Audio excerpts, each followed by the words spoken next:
welcome back to my channel. Sorry I didn't post my video yesterday. I didn't get to it. So it's Tuesday,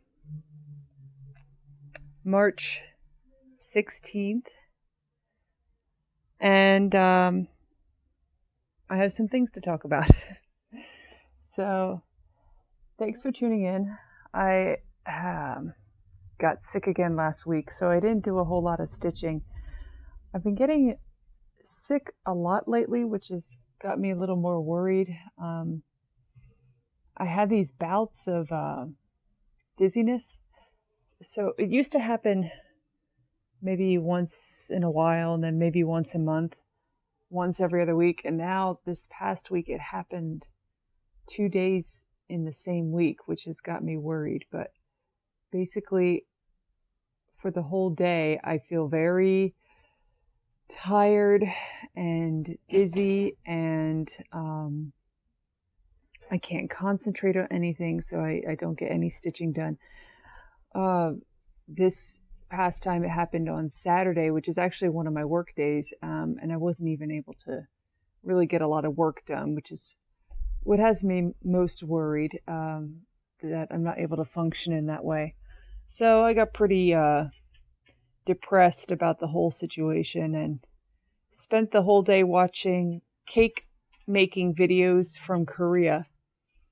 And I'm really sad that they don't really have candies and cakes like that in the United States, the way they make them in Korea. Did you ever see those videos? They're scrumptious looking. And we get tasty cakes. So if nothing else, that's something to be sad about, that's for sure. But anyway, I feel better this week, and I have recovered. But I wanted to talk about my experience with this dark linen that I've been trying to stitch on. But first I wanted to talk about the giveaway. So I had showed you some project bags, and actually my mom, she gave me more. What is this? 6. She made 6 more from last week to this. So in a week's time, she made 6 more of these. She made another watermelon bag. This looks pretty. In the back.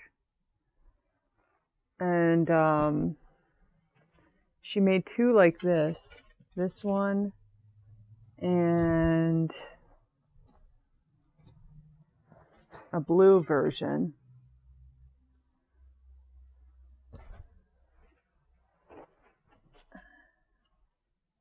And then 2 denim backed ones. So she keeps herself busy, more so than I ever could. But I'm going to post these on the Etsy store. I'll put a link in the description. I'm not going to talk about the project bags anymore, because this is not project bag tube. It is FlossTube. So I think they're very pretty, but I don't use project bags. I keep all of my projects on their Q-snaps or folded up in a Ziploc bag. So maybe I should invest in some of these project bags. If I sell a few, maybe I'll get one as a commission. But I did have Clarence the Cat project bag for the giveaway. And I did a random generator on the comments, and came up with Audrey Fleming. So congratulations, Audrey. I will send you the bag. Just email me your address. I'll put my email in the description box. So just email me your address, and I'll get this out to you in the next day or 2.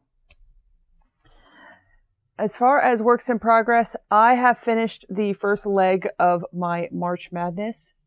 So for the first half of this month, I have only been stitching 1 day on each project. I had a lot of 0 days because of illness. I think I had 4 0 days, so there's some projects that didn't get any attention at all. And I mostly made it the projects that haven't been getting any attention anyway. So I kind of manipulated my calendar.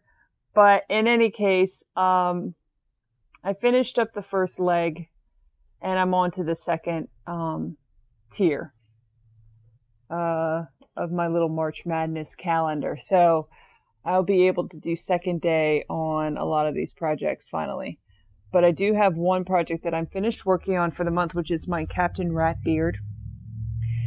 I am doing 1,500 stitches each month on this one and bedtime stories for the pain-free crafts stitch along raffle.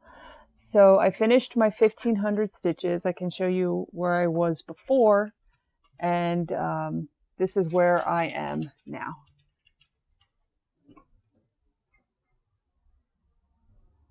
So, trying to catch it in the light there. That's a good shot. So my goal for this one this year is to do 1, 2, 3, 4. This 4 corner pages. This top page is completely done now. Down to about mid-lantern level. This is a page that's completely finished. And down to here is the second page. So I am almost done with the second page.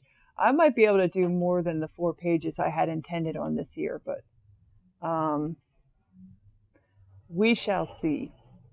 So that's looking good. I love how that lantern turned out. That's pretty cool. So that's all I have as far as completed for the month. I met my goal on that. And then there's other things I've been working on, but I haven't showed a lot of progress on yet. So next week, I will have more to show you. But I have a lot to talk about as far as my dark linen stitching. So I had decided to get this dark linen to stitch on for the Dragon Sampler. I was restarting the Dragon Sampler. It's 28 count, and I was going to do 1/1 on the 28 count linen with white floss that I got from Coloring Cotton. And when I first started it, I did maybe 25 stitches, and I absolutely hated it. I thought it looked like a 9th grade home ec project. And the stitching looked very uneven. It was noticeably uneven. There was a lot of holes because the white stitching just didn't have a nice coverage on the dark linen. So I went back and I tore the whole thing out, and I attempted it again with 2/1. Using 2 floss threads over 1 stitch to try to thicken it up so it didn't look so sparse. And I think it looked even worse. So I took a picture of that. And then I thought, well, maybe I just need to really focus on lining up the stitches to make sure that they are concise. In addition to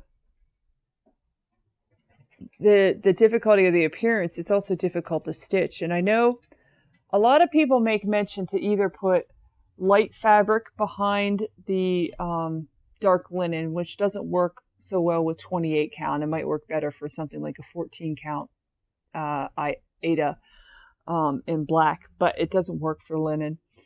It's I know a lot of people say to put a light behind the linen, but that didn't really work well for me either because it kind of looks like a light bright, and I don't really know how to find the hole with the needle when I have the light shining on it like that. Maybe if there was a light behind it and a light on top of it, but if I have direct and bright light or daylight directly shining on the linen, I can make out the squares well enough to stitch on. But the coverage with just one piece of floss just didn't seem adequate, and the coverage with 2 pieces of floss made it look like a big, messy clump. So I have some pictures of that with the 2 pieces of floss. I tried twice. I made 2 attempts to get it to look better, and I just could not get it to look better. So I tried 2/2, and I thought, well, I can just scale down the pattern and be resolved to doing a 2/2 pattern. I mean, a 2/2 stitch with a smaller pattern, because the fabric wouldn't be big enough to do the entire pattern at 2/2. So I did some stitching at 2/2, but even that I didn't really care for.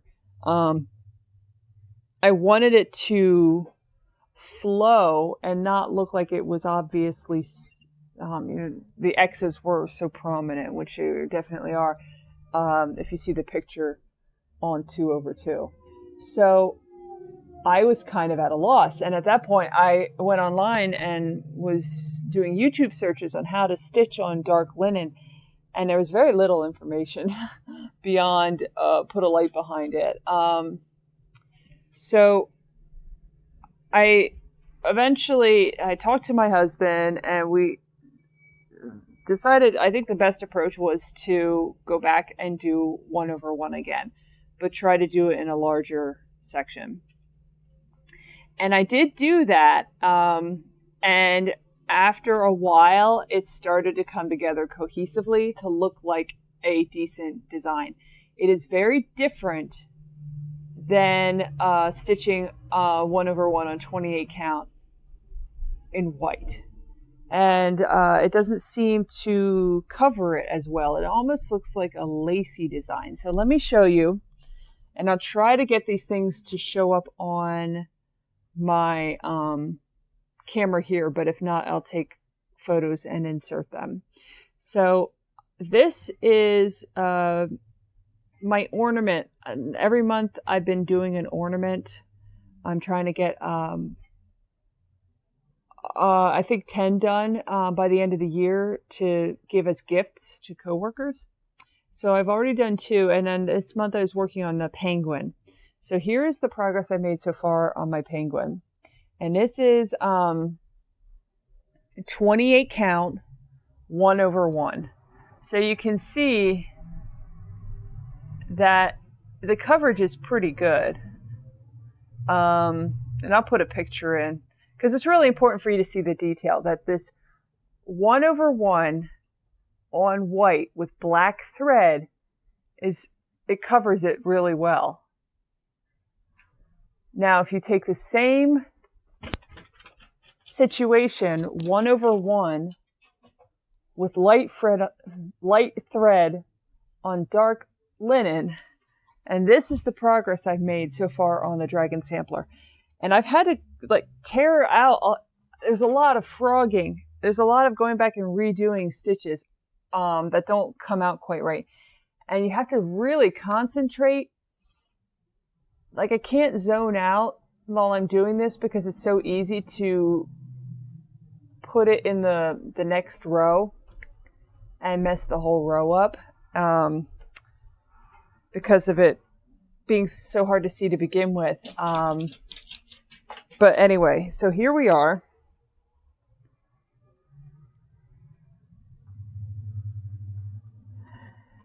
And if I could just, I'm going to put this behind it so you can kind of see close up here. But you see how different it is. It doesn't cover quite like it does on the white. It almost looks more lacy, and the design is there. It is coming together, but it is a very different look. I think it's still going to look cool when it's done. I think it's going to look neat, but it's different.